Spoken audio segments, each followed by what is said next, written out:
Political commentator and former Australian councillor Liz Storer attacked Prince Charles over his appearance at COP26 and dismissed his climate change comments as unhinged. During his appearance at the summit, Prince Charles called for a military-like effort to introduce green economies and measures to curb temperatures rising. But Ms. Storer wondered what this actually meant and whether militias would knock on doors to check recycling bins as a fellow panelist compared the future king to Fidel Castro.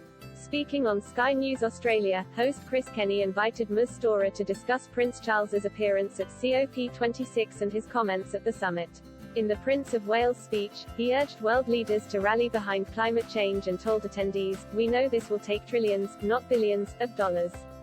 We also know that countries, many of whom are burdened by growing levels of debt, simply cannot afford to go green. Here, we need a vast military-style campaign to marshal the strength of the global private sector." Mr. Kenny remarked, how could confidence in a constitutional monarchy be bolstered if Prince Charles was instructing elected governments how to deal with climate change?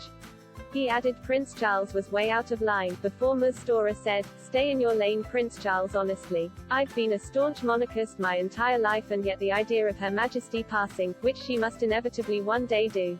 Although long live the Queen, and having this guy become king is enough to make me a Republican."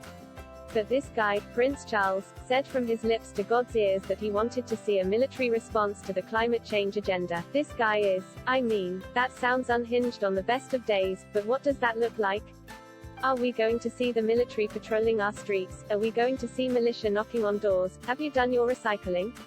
Mr. Kenny was also astounded at the comments and said Prince Charles was like Fidel Castro, for wanting to reorganize the world's capitalist system. Prince Charles made a huge impact at the COP26 summit earlier this month as he schmoozed with world leaders and delivered speeches. U.S. President Joe Biden was caught on camera thanking Prince Charles for starting the whole conversation on climate change and said he needed people like him. Prince Charles told COP26 attendees that time had run out to address climate change.